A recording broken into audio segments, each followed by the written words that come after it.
6 asesinatos consumados y otros 3 en grado de tentativa.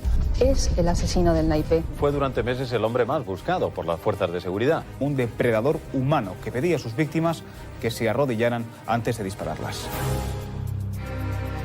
Alfredo Galán pudo haberse convertido en el mayor asesino en serie de la historia de España. En la dinámica de su comportamiento delictivo pudo influir el calificativo del asesino de la Baraja. Los medios de comunicación son un elemento esencial de la sociedad. Creo que se debería prohibir que mientras un procedimiento esté tanto secreto de sumario como subyúdice, que se hablara de él.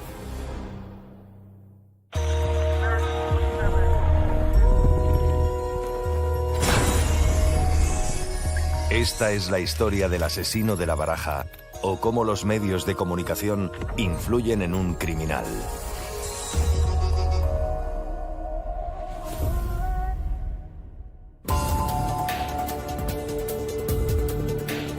Madrid, 2003. La capital estrena el año con un tiroteo mortal. Un presagio que anuncia una temporada negra protagonizada por el asesino más mediático de los últimos tiempos.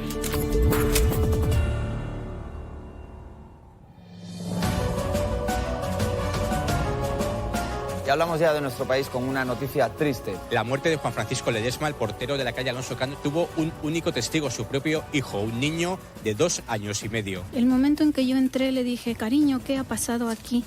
El niño lo único que acertó a decirme es mi padre se cayó y no quiere levantarse, se cayó y no quiere levantarse. El niño siempre ha hablado de un solo agresor.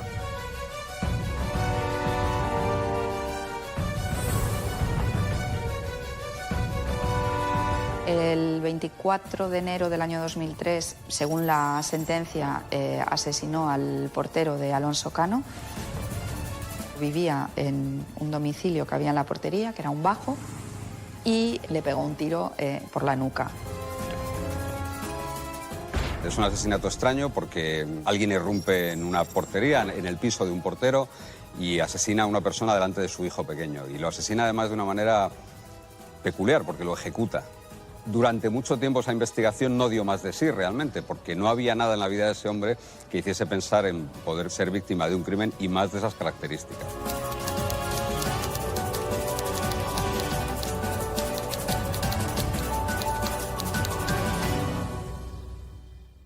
Se encuentran un casquillo percutido. Según la policía, esta puede ser la pistola utilizada, un 7.62 marca Tokarev. Esta pistola Tokarev, de fabricación soviética, habitual en Yugoslavia, en las antiguas repúblicas yugoslavas. La policía cuenta con una pista definitiva.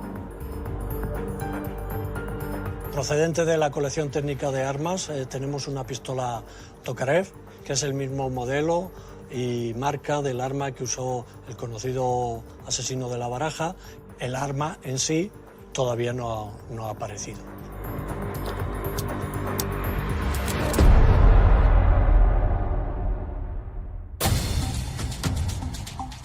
Doce días después del crimen de Alonso Cano, con la investigación apenas iniciada, Policía Nacional encuentra otro cuerpo sin vida a las afueras de Madrid. Juan Carlos Martín tenía 28 años. Lo mataron cuando esperaba el autobús en el barrio madrileño de la Alameda de Osuna. Desde entonces, su padre retiene un amargo recuerdo. Es que coge el ánimo a este tío, es que lo mato. Es que me lo pone el ánimo por delante y lo mato. Junto al cadáver se encontró un as de copas. Salta la noticia de que hay un cadáver. Juan Carlos Martín estaba esperando el autobús de madrugada y alguien le ejecuta. Nadie relacionó aquella ejecución con la de la calle Alonso Cano, absolutamente nadie. Era un chico que trabajaba en Barajas y se encontró al lado de la víctima, del cadáver, una carta de una baraja. El hecho de que aparezca un as de copas, durante un tiempo pensamos que, bueno, sin más era una casualidad, que no lo llevaba el asesino, sino que cuando el asesino vio la repercusión que había tenido aquel as de copas, dijo, pues a lo mejor es una buena idea convertirme en un asesino mediático. El asesino del naipe. A los pies de su víctima, un as de copas. El asesino de la Baraja. El asesino de la Baraja. Los medios apodan al criminal y en las calles se respira inquietud. No se descarta que el naipe sea la firma del asesino. Mientras, los agentes investigan este crimen aparentemente aislado, sin testigos y sin la vaina percutida. El problema que tuvimos desde el punto de vista de balística forense es que no en todos los lugares de los hechos se habían recuperado vainas. Hubo lugares en los que únicamente pudimos recuperar fragmentos de balas.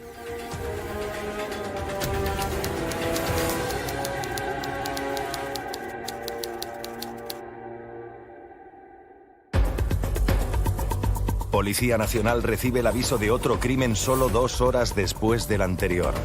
Una escalada criminal que les pone en máxima alerta.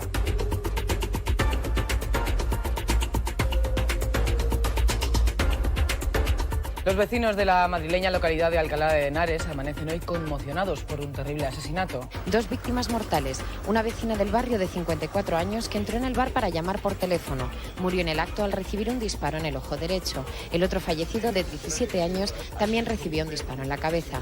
La única superviviente es su madre. No paraba de disparar porque yo oía muchas detonaciones, ¿no? Y cuando me iba arrastrando hacia el almacén, que ya casi había conseguido llegar a la cocina, me disparó por la espalda, sentí un golpe muy fuerte, y me tiré al suelo y me encogí. Me quedé quieta sin moverme para que él pensara que me había matado. Teresa en ese momento estaba detrás del mostrador y sobrevivió, pero vio cómo asesinaban a su hijo delante de ella.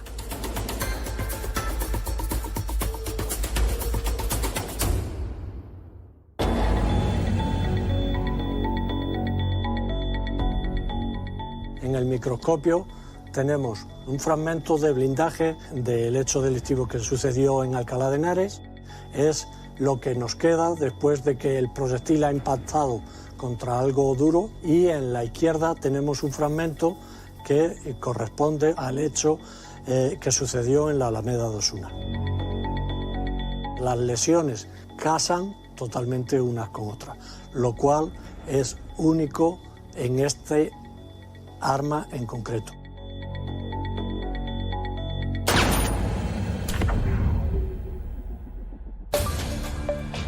El peso de la investigación recae definitivamente en la pistola Tokarev. En paralelo, se trabaja con el testimonio de la superviviente. Teresa fue un testigo fundamental porque ella le había descrito con unos tatuajes que ella había visto que llevaba el asesino de su hijo y la persona que la disparó, que le tuvo cerca, porque le tuvo cerca, le pudo ver perfectamente. Fue un testigo fundamental. Posteriormente fue detenido y estuvo un tiempo preso.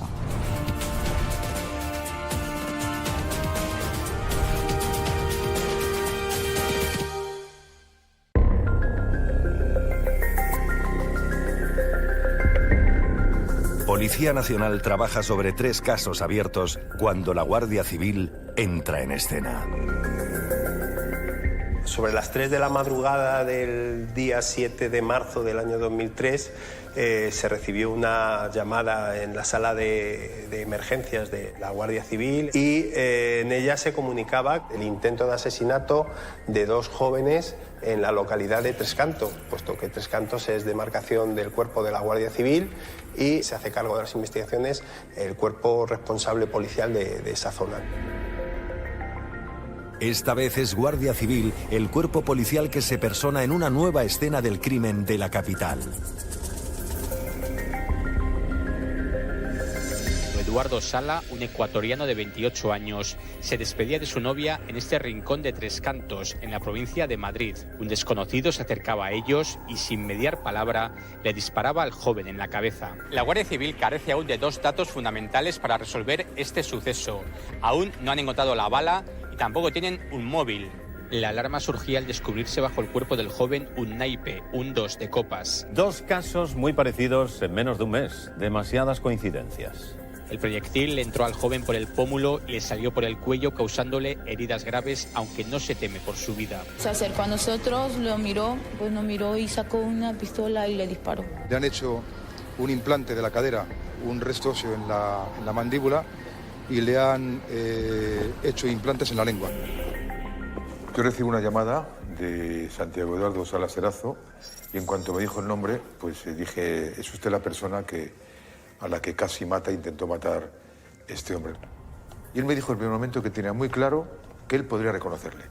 Dice, yo con muy poca luz tenue vi a un personaje, a una sombra que venía hacia mí, pero en el momento en que ya le veo que venía pisando fuerte de una forma extraña muy alto, me quedé con la cara.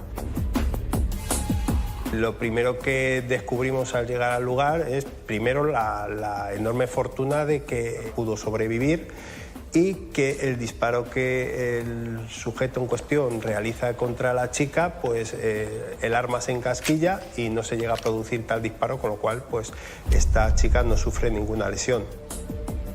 Cuando fue a disparar a la novia o la amiga, no recuerdo bien, que en esos momentos estaba con él, se le encasquilló el arma. También hay que tener en cuenta que la ecuatoriana, que le tuvo muy cerca, no le reconoció. No le vi apuntarme porque estaba agachada y luego esperé pues que me dispare y no lo hizo. Estaba tuneada por el asesino, le había puesto una malla a modo de recoge vainas precisamente para recoger los casquillos.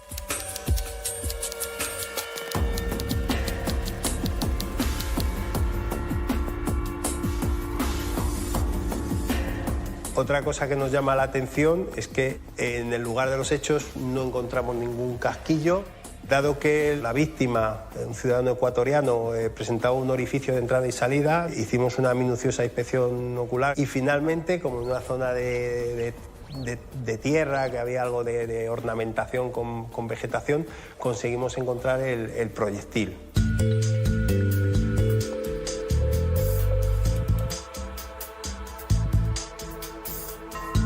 En una escena del crimen se puede encontrar con casquillos y proyectiles que nosotros llamamos dubitados porque no tenemos el arma y no sabemos el arma que lo ha disparado. Vienen aquí al laboratorio, vemos qué calibre es, podemos determinar incluso la marca y modelo del arma que es, por las características que tiene. Podemos llegar a determinarlo aquí a través del microscopio.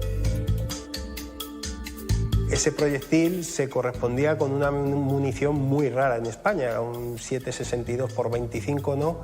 Y nos pudieron informar que era muy probable que ese proyectil hubiera sido disparado por un arma de la marca Tokarev, modelo T-33 o T-30. Y nuestro servicio de criminalística logró determinar que ese proyectil se correspondía con otros hechos acaecidos en Madrid, que se habían producido en demarcación del Cuerpo Nacional de Policía.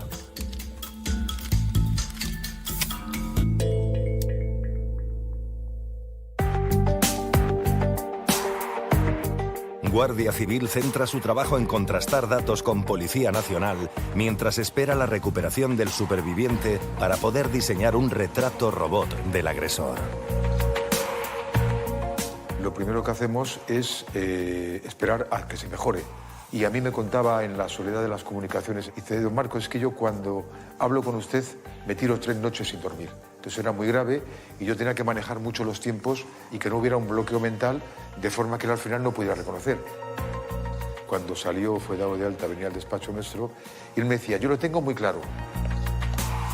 Obtuvimos una descripción del supuesto autor de los hechos, un individuo joven, sobre el 1,80 m, unos 25-26 años, un joven que estaba en forma.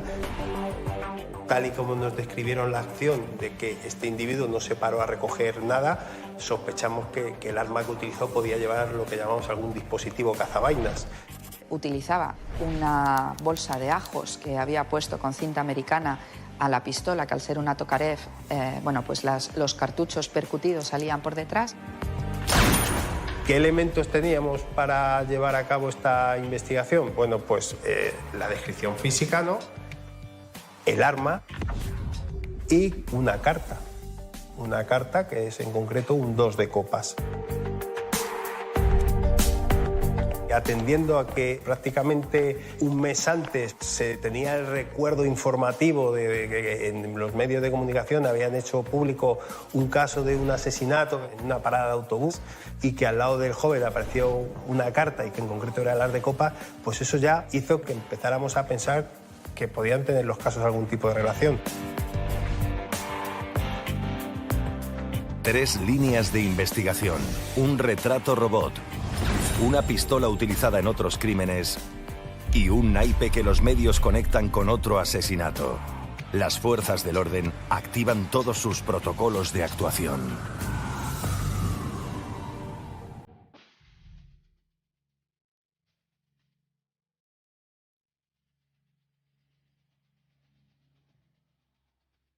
Estamos ante la presencia de un loco, de un psicópata, de una persona que quiere retar, engañar a la policía. Esto ha creado tal alarma que naturalmente requiere una exigencia especial, hasta el extremo de que cuando se habla de los policías o los investigadores que están interviniendo se habla del número global. 150 agentes de la policía y de la Guardia Civil se dedican en exclusiva a investigar esta serie de crímenes. El temor de que aquella pistola volviera a ser disparada mantiene a la policía en máxima alerta. Estamos hablando de los 3 primeros meses del año 2003 y ya la cifra de homicidios y asesinatos en la provincia de Madrid se veía que llevaba tintes de ser muy elevada, y ello motivó que incluso que el Ministerio del Interior y la Secretaría de Estado de Seguridad, solo para el caso del asesino de La Baraja, reforzaran tanto el grupo de homicidios de la Unidad Orgánica de Policía Judicial de la Guardia Civil de Madrid, como la sección de homicidios de la Brigada Provincial de Policía Judicial del Cuerpo Nacional de Policía. Verdaderamente Madrid estaba completamente desbordado por los homicidios. La presión mediática, la preocupación de los ciudadanos hace que la Jefatura Superior de Policía de Madrid adopte medidas, y la primera medida que adopta es poner una línea al servicio del ciudadano para identificar al asesino de La Baraja, ¿no? Las fuerzas del orden apuestan por los medios de comunicación para frenar los crímenes. El asesino de La Baraja podría haber matado ya a 6 personas y podría actuar en cualquier momento. Ustedes, con su colaboración, pueden ayudar a localizar a este individuo. Las fuerzas de seguridad del Estado han pedido colaboración ciudadana. Nosotros nos hemos hecho eco de este llamamiento. Tenemos una llamada telefónica de una persona que dice haber identificado ese retrato robot. Buenas noches, cuéntenos.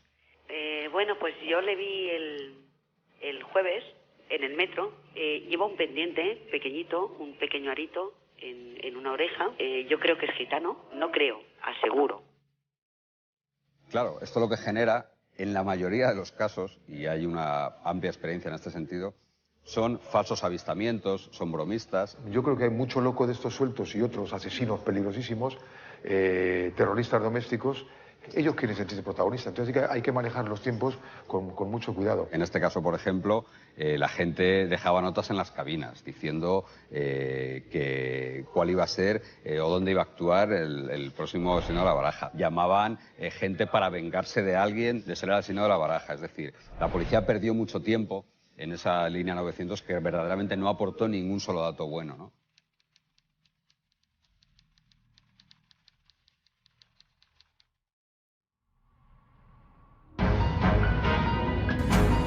La iniciativa del Grupo Mixto de Trabajo no da resultados positivos. La sensación de inseguridad resquebraja Madrid.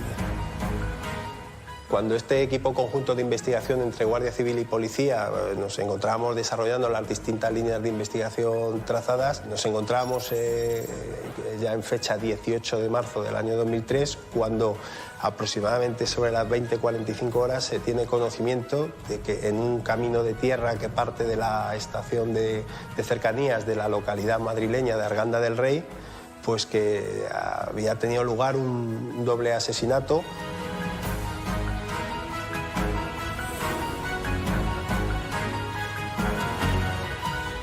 El 18 de marzo, pues asesinó a 2 rumanos, según manifestó él en una de sus declaraciones y según recoge la sentencia.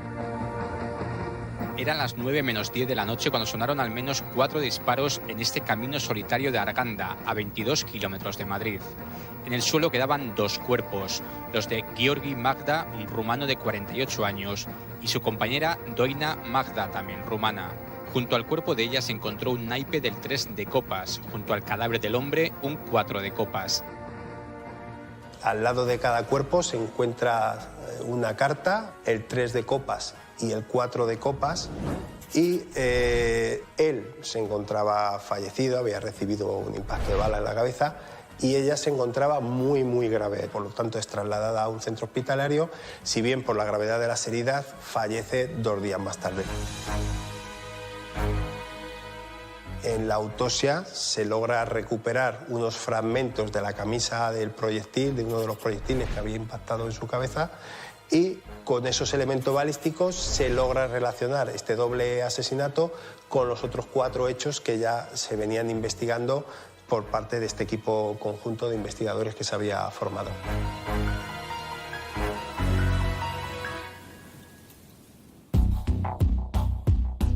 Los elementos balísticos fueron fundamentales en la investigación. Señalaban que era la misma pistola la que lo había disparado. No la misma marca, sino esa pistola en concreto. A raíz de ahí se fueron poco a poco relacionando los diferentes hechos de los que la policía tenía constancia. Nosotros, o bien la Guardia Civil, en los casos en los que ha intervenido por su demarcación la Guardia Civil. Ese arma es muy característica y muy escasa en España.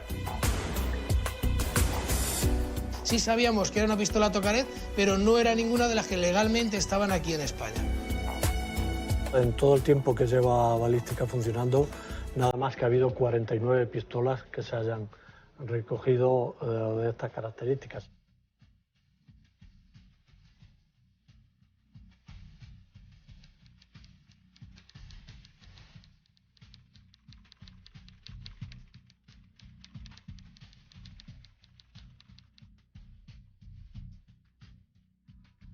El rastro de la pistola Tokarev se pierde en el mercado negro. El equipo de investigación se hace la misma pregunta una y otra vez.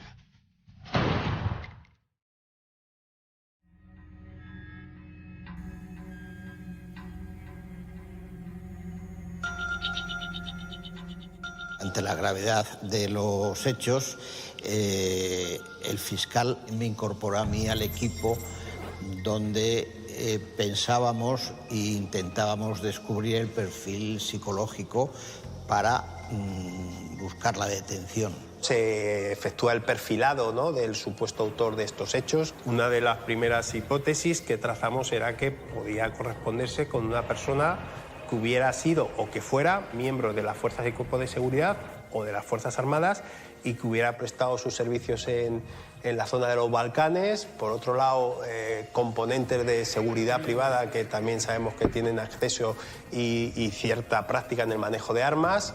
Personal federado en tiro deportivo, por esa habilidad y esa precisión en los disparos. Hasta ese punto se llegaba en cuanto a minuciosidad de las investigaciones. La verdad es que el trabajo que se desarrolló por todos los investigadores fue muy exhaustivo y minucioso, pero por mucho personal que desplegamos para la investigación, patrullaje y presencia policial en las calles de nuestras ciudades más importantes, a nadie se le escapa que no podemos estar las 24 horas en todos los sitios.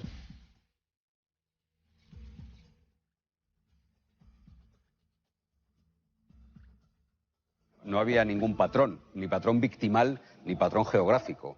Hay asesinos que tienen un patrón victimal, que buscan el mismo tipo de víctimas, y hay asesinos que tienen un patrón geográfico. Incluso hay estudios sobre esos patrones geográficos. En este caso no había ninguno de los patrones. En cuanto a las víctimas, no había ningún patronaje claro, ¿no?, de decir, este es el tipo de víctimas que este individuo busca y vamos a centrarnos en la protección de ese tipo de víctimas, ¿no? Era un asesino organizado, según la clasificación antigua, pero con un modus operandi desorganizado. Entonces, claro, eso despista mucho. Cualquier persona de cualquier edad, de cualquier sexo, de cualquier condición podía ser víctima del asesino La Baraja. En ese sentido, llegamos a pensar que esta persona lo que sí podía tener es algún tipo de trastorno psicológico. Ello nos llevó a obtener, por ejemplo, del Instituto Social de las Fuerzas Armadas los listados de todos los miembros de las Fuerzas Armadas y de las Fuerzas de Cuerpo de Seguridad que habían estado sujetos a algún tipo de tratamiento farmacológico por este tipo de enfermedades, ¿no? Personas de ISFAS con este tipo de tratamiento farmacológico, más de 1.200. Si hablamos de miembros de las Fuerzas Armadas, de las Fuerzas de Cuerpo de Seguridad, que habían estado en la zona de los Balcanes, estamos hablando de cerca de 3.000 personas. se pensó que era un militar, que había podido estar destinado en Alcalá de Henares. Entonces se iban buscando los rasgos de posibles agresores. Condujo también a la detención de una persona que luego no era. O sea que no se acertó del todo en ese estudio previo. La identificación del sospechoso con tatuajes a raíz de las declaraciones de la dueña del bar Rojas desembocaba en un error judicial. Puesto el inocente en libertad, el perfil criminológico sigue apuntando a un militar como el responsable de los crímenes de La Baraja. No se llegó a poder establecer perfectamente el perfil del asesino de La Baraja, pero se encontraron bastantes rasgos que luego sí los tenía, sobre todo que era militar. Se han manejado volúmenes muy importantes de datos, pero sobre todo hubo una lista que la verdad es que no se llegó a emplear porque se recibió pocos días antes de que el asesino de La Baraja se entregara en una comisaría de Puerto Llano. Recibimos de los compañeros de contrainteligencia militar un listado con 25 nombres, después también de una revisión muy exhaustiva de todos sus archivos, y en ese listado de 25 nombres, el tercero era el asesino de La Baraja.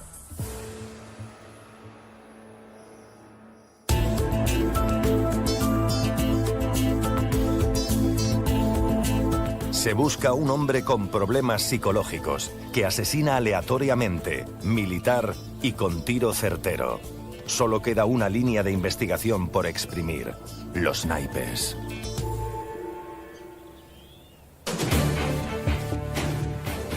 Las famosas cartas que aparecían al lado de los cuerpos, ni en el bar de Alcalá de Henares ni en la portería de Alonso Cano aparece ningún tipo de carta.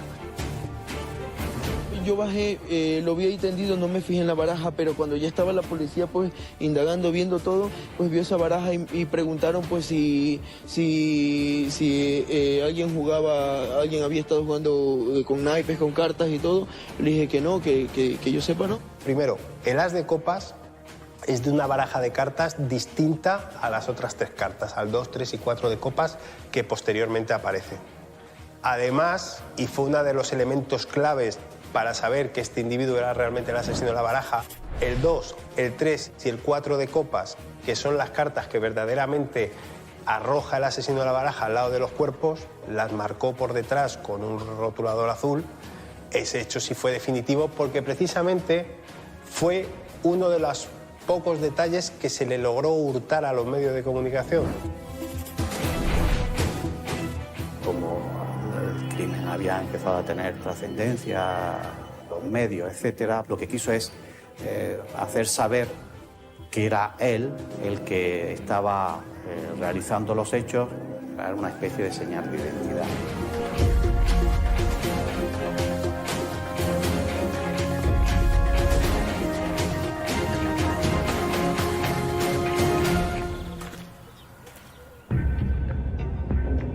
El cerco se cierra.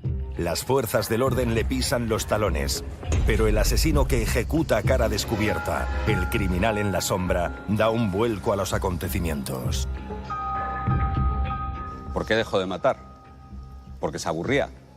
Porque tenía miedo a ser detenido. ¿Y por qué se entregó?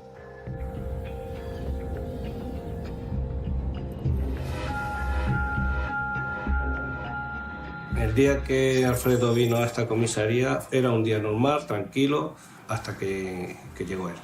El que decía y manifestaba ser el asesino de La Baraja.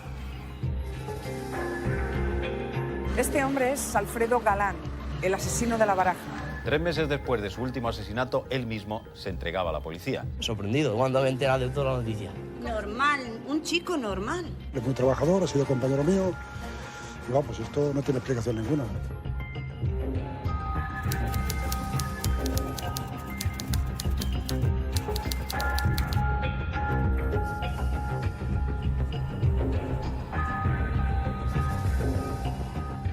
Alfredo vino voluntario y sabía en todo momento lo que hacía. Yo recibí a Alfredo, dijo que estaba cansado de que la policía no encontrara al asesino de la Baraja y se entregó por eso, porque veía que había una ineficacia. Alfredo Galán, cuando se entregó, dijo que lo hacía porque le ponía nervioso que nadie pudiera nunca encontrarle.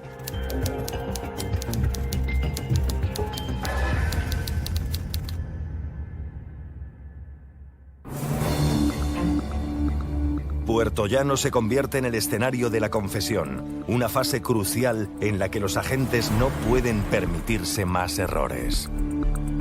Él se entregó solo, pero su hermano llegó en el momento que lo subíamos para arriba, para ver que no había unas coacciones o algo por nuestra parte. Cuando se entrega en la comisaría de la policía de Puertollano, este individuo va bajo el influjo de las bebidas alcohólicas, a un cierto grado de embriaguez, y al principio, bueno, pues no se le podía dar una total credibilidad. Cuando yo lo pasé a la sala, le pregunté, digo, ¿en qué te basas en que eres el asesino de la Baraja? Dame un detalle. Y entonces me dijo, en las cartas que yo dejé hay un punto de rotulador, y me dijo también que eso lo sabían los investigadores de Madrid y que era el único detalle que no había salido en televisión. Así me lo dijo. Ahí en principio ya tengo que creerle, porque ese dato no lo sabe nadie. Y se me pusieron los pelos de punta. La marca azul, el filtro de la policía a los medios de comunicación, supone un éxito rotundo. El interrogatorio no ha hecho más que empezar.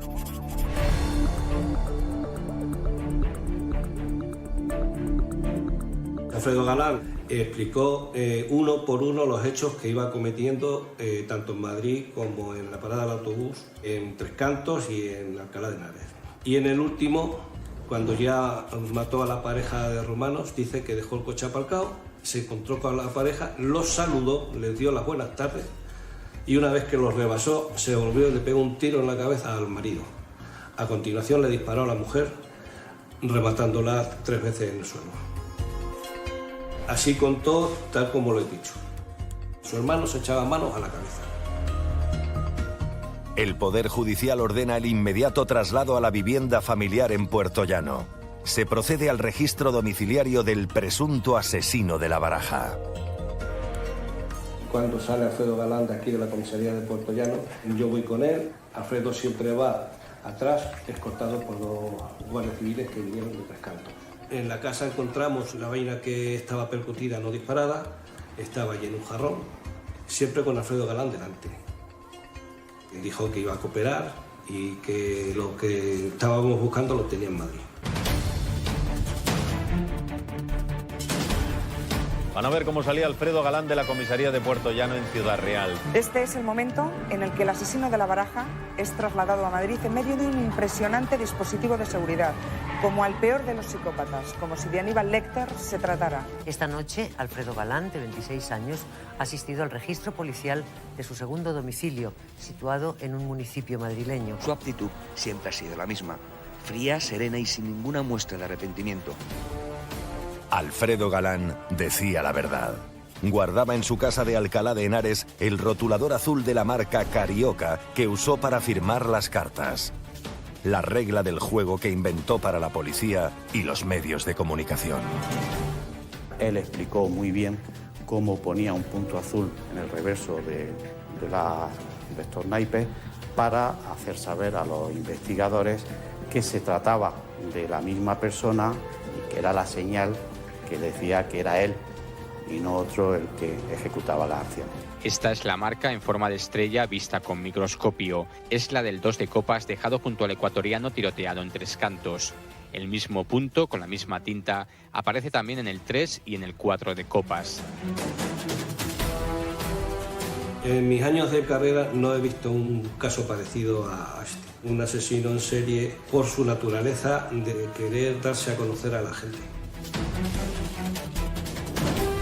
En el registro domiciliario también se encontraron los guantes que usaba para no dejar huellas y recortes de prensa de sus crímenes, corroborando su ansia de notoriedad.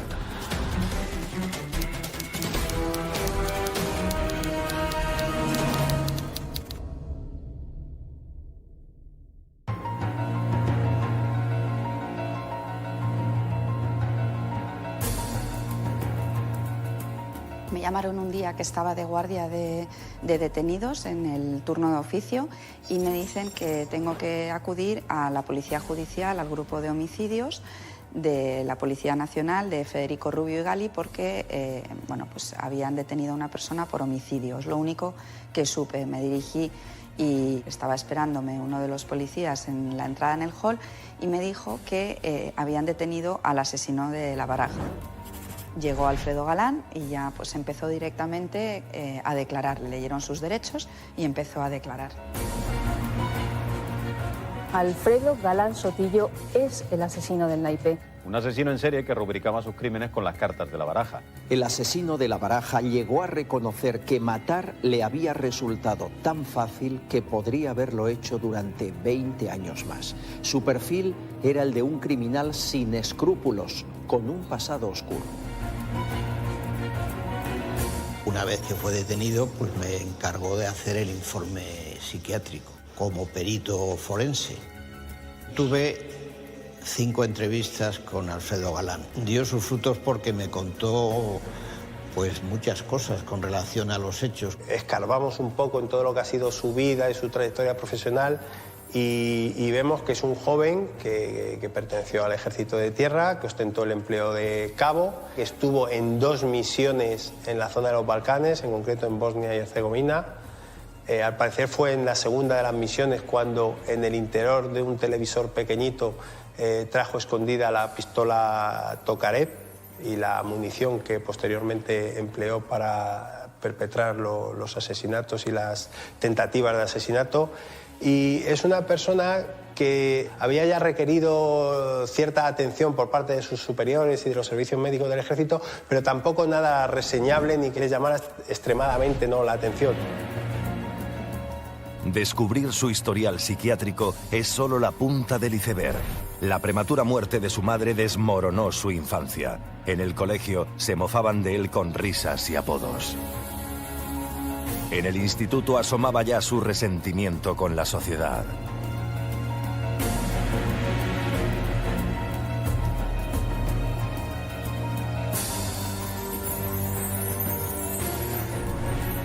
Los años pasan y se presenta a los exámenes de acceso a la Guardia Civil. Parece imposible que superara el test psicológico, aunque finalmente no fue aceptado en el cuerpo por suspender las pruebas físicas.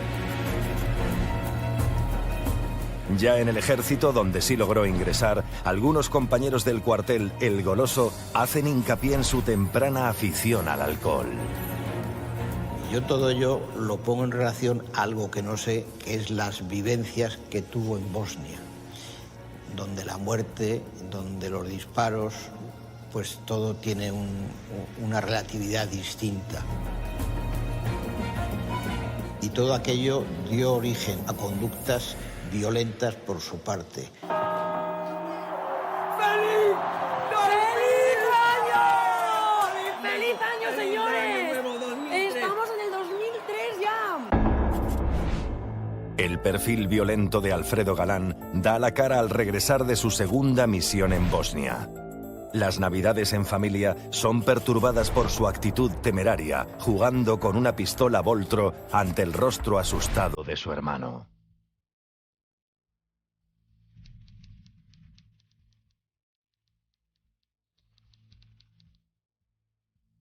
Cuando luego ya regresa de estas misiones internacionales, se producen los sucesos que motivaron esa famosa marea de chapapote, y entre ese contingente de efectivos militares que se desplazaron a Galicia para colaborar en las labores de limpieza de las playas y de las costas gallegas, de todo este crudo, ¿no?, que se había vertido al mar, uno de ellos fue Alfredo Galán, ¿no?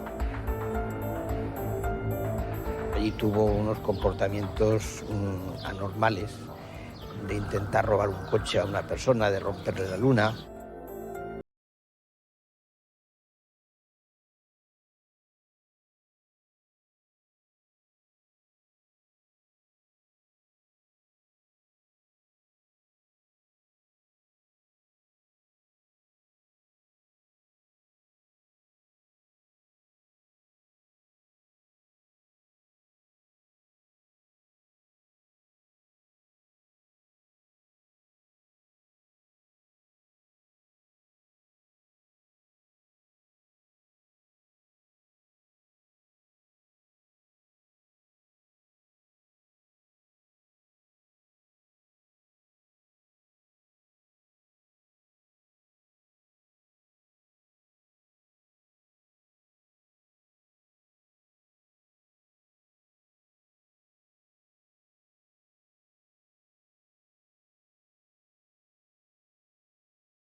Tuve 4 entrevistas de larga duración, durante las cuales intenté aclarar lo más posible su estado de salud mental y la motivación de por qué había cometido esos hechos.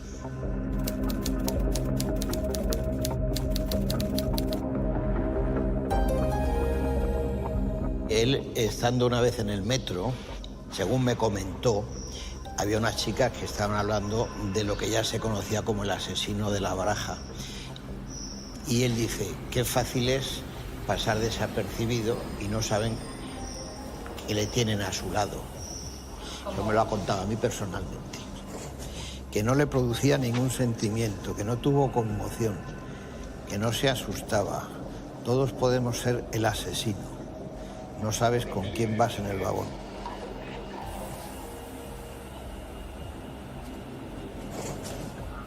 A mí me asombró la espontaneidad de las cosas que me dijo. El asesino de la Baraja es el icono, el retrato robot de la maldad, la psicopatología, y está convencido de que sea posiblemente de los 5 asesinos más conocidos en España en toda la historia criminal.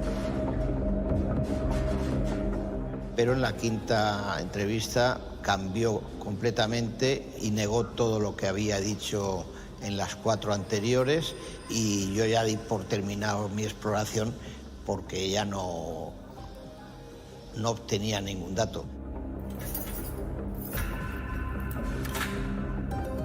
La conclusión es que tenía rasgos de trastorno de la personalidad, rasgos esquizoides, rasgos narcisistas a la hora de cometer los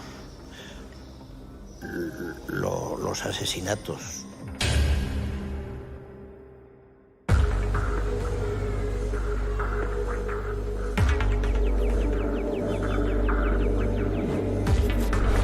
Mientras los medios se hacen eco de la personalidad de Alfredo Galán, da comienzo el juicio al asesino de la Baraja.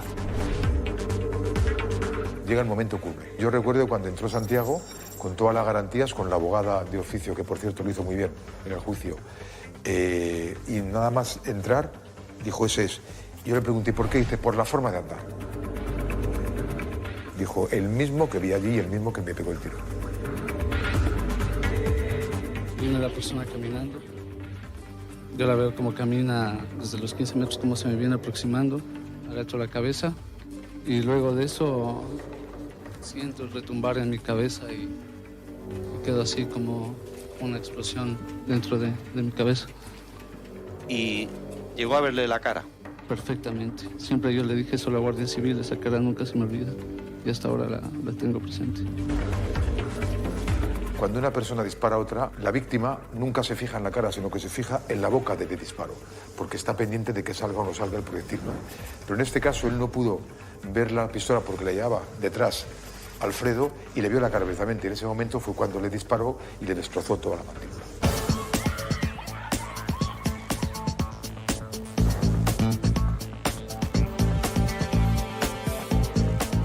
La metamorfosis de Alfredo Galán se vuelve a manifestar en el transcurso del juicio. El hermetismo del acusado acapara de nuevo las portadas. En la primera sesión del juicio se ha negado a responder a las preguntas. Familiares de las víctimas estaban indignados con el silencio del acusado. Me parece fatal, porque es un cobarde, es un asesino. Pues ahora mismo, pues nada, todos con rabia y con indignación ahora mismo. El primer derecho que tiene el acusado es el de mentir. Y como es un derecho, nadie le puede decir nada, no es como el testigo que si miente comete un delito de perjurio de falso testimonio. Curiosamente, Galán se ha echado atrás justo después de que esta joven ecuatoriana, la única testigo protegida del caso, no le reconociera en una rueda de identificación. La testigo protegido no pudo decir ni un sí categórico ni un no categórico. Planteó muchas dudas, quiso ser ética. Entre los autores de crímenes en serie no organizados es bastante corriente que digan hoy una cosa y mañana digan otra. Ni la policía ni la Guardia Civil creen la nueva versión del presunto asesino de la Baraja. Consideran que ha desmentido su confesión porque esa es la estrategia de la defensa. Todo lo que en todo momento hizo Alfredo Galán o declaró Alfredo Galán fue porque él quiso declararlo, decirlo, manifestarlo, tanto cuando decidió ir y comparecer ante la policía de Puerto Llano, cuando luego posteriormente cambió la declaración, o cuando luego en el acto del juicio oral se acogió a su derecho a no declarar. Incluso, para mi sorpresa, ni siquiera quiso contestar a mis preguntas. Es decir, Alfredo Galán fue dueño de sus palabras y de sus silencios.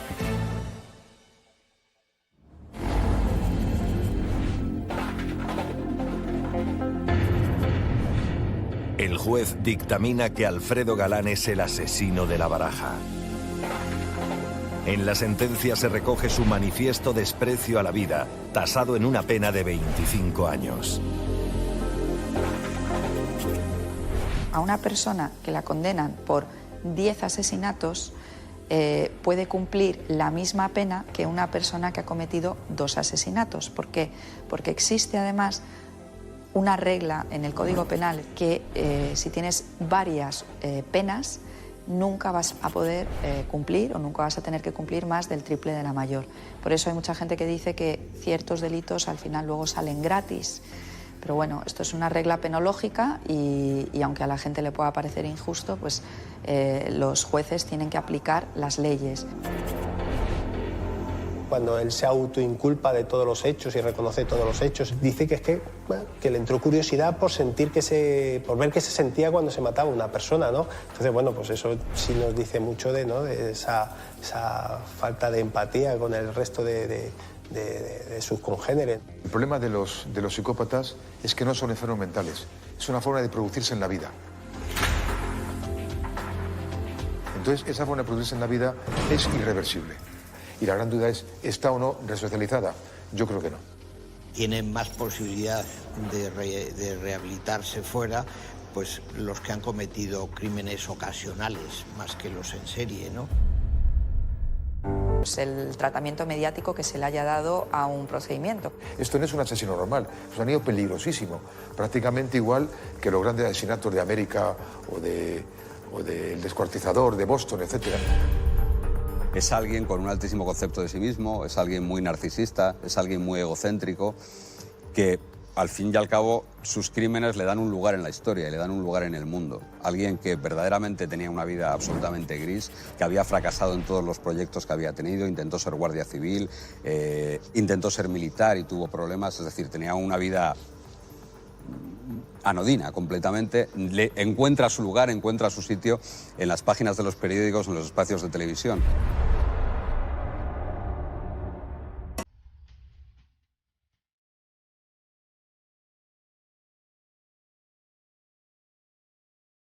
Los medios de comunicación han mantenido un frágil pulso con el asesino de La Baraja, un psicópata que se reconocía en las noticias como el fugitivo victorioso. Nos encontramos en el año 2003, que fue un año que estuvo marcado precisamente por una cifra muy elevada en cuanto a homicidios y asesinatos. El asesinato es un delito que provoca mucha inseguridad ciudadana. El hecho de que haya gente matándose por la calle a tiros, al ciudadano le afecta. Empezó a haber muchos homicidios por ajustes de cuentas.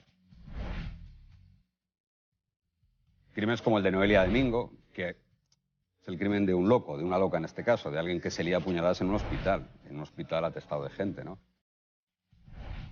Y luego hay un crimen terrible, que es el crimen de Sandra Palo, contra una persona especialmente vulnerable, con una crueldad terrible, con una crueldad tremenda, y provoca una sensación en el ciudadano de mucho miedo. Fue un año muy complejo por la saturación de trabajo y sobre todo porque la alarma social que provocaba era, pues la verdad es que muy elevada. Y en ese contexto, en el mes de enero del año 2003, empieza a matar a Alfredo Galán.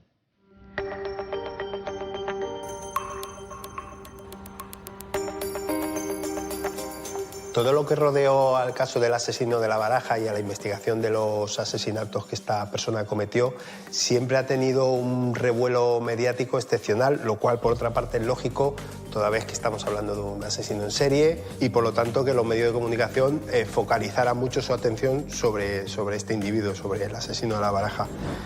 Tanto es así que realmente al asesino de La Baraja lo crean los medios de comunicación.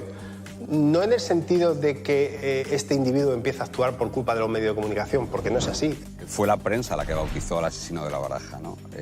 Se llamó Operación Naipe, policialmente se llamaba Operación Naipe, pero se llama Operación Naipe cuando se relacionan los crímenes, cuando se relaciona un crimen con otro. Mientras tanto eran temas aislados que nadie había vinculado y que nadie había ligado, ¿no? En cuanto se vinculan y Policía y Guardia Civil se ponen a trabajar conjuntamente, ya es Operación Naipe, pero ya hace tiempo que era el asesino de La Baraja, evidentemente.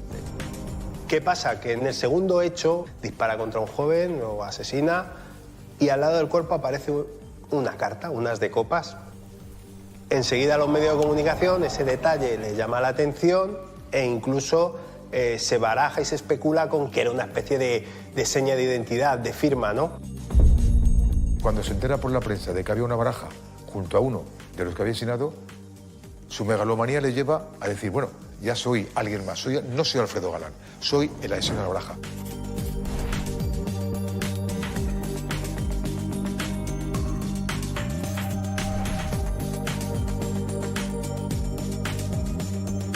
La aparición de un naipe en las de copas junto al cadáver de una de sus víctimas fue circunstancial. La repercusión que tuvo en los medios de comunicación le llevaron a convertir las cartas de La Baraja en su firma.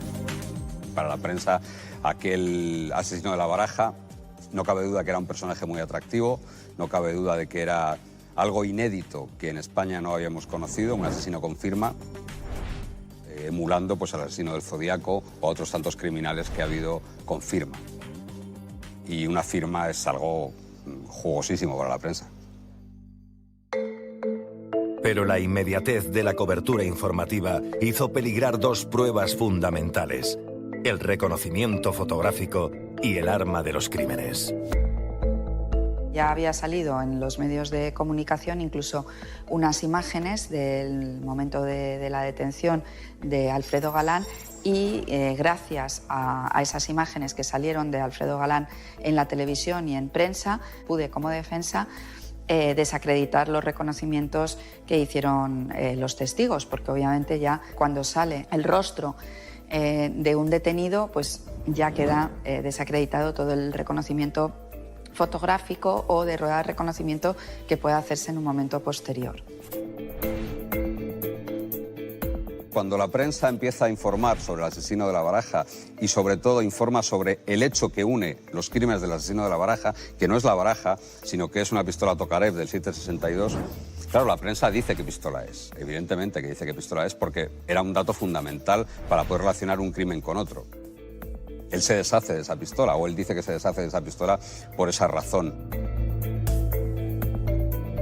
Si bien los medios de comunicación, por un lado, es verdad que se puede hablar de que propiciaron que este individuo se deshiciera de pruebas importantes para el esclarecimiento de los hechos. Lógicamente la pistola y la munición son elementos muy importantes, ¿no? Pero no nos olvidemos que hay un hecho más importante todavía que esos, y es que quizás gracias a los medios de comunicación, al hacer público ese perfilado y esos retratos robot, consiguieron ellos la mejor acción preventiva que se podía conseguir, que era que dejara de asesinar. En el procedimiento de Alfredo Galán, insisto, en algún punto se hizo un flaco favor a la justicia y un gran favor a la defensa. ¿Supone una injerencia publicar datos durante una investigación? ¿Fueron los medios catalizadores de la decisión de entregarse? ¿Cuál es la sinergia ideal? Al final los medios de comunicación no tenemos más remedio que contar estas historias. Lo que hay que hacer es contarlas en la justa medida para no alimentar esos egos, porque yo siempre lo digo, los asesinos son gente muy vulgar, son gente como Alfredo Galán. Alfredo Galán es un perfecto ejemplo de lo que es un asesino. Los asesinos están lejos de ser Aníbal Lecter, el Aníbal Lecter que nos cuenta la película, ¿no? No son refinados, no saben cocinar bien, ni siquiera hígados de sus víctimas, no beben vino caro, son gente muy cutre, son gente tan vulgar y con vidas tan grises como Alfredo Galán. Yo sé que a los jueces meterse con la prensa les da mucho miedo, pero sí que a lo mejor se debería prohibir que mientras un procedimiento esté sub iudice y esté siendo investigado, no se informe sobre ello y desde luego que los que hablaran del tema que supieran que contertulios que no tienen ninguna formación jurídica hablen de justicia me parece ridículo. La reflexión que yo haría es que en un tema abierto, en un tema en donde el bien superior es encontrar al malo, los datos que se den tienen que estar consensuados con la policía. Si en un trabajo combinado de la Fuerza y Cuerpo de Seguridad y los medios de comunicación respetan la investigación, la verdad es que de forma conjunta se puede hacer un trabajo mucho más eficiente y mucho más beneficioso para la sociedad.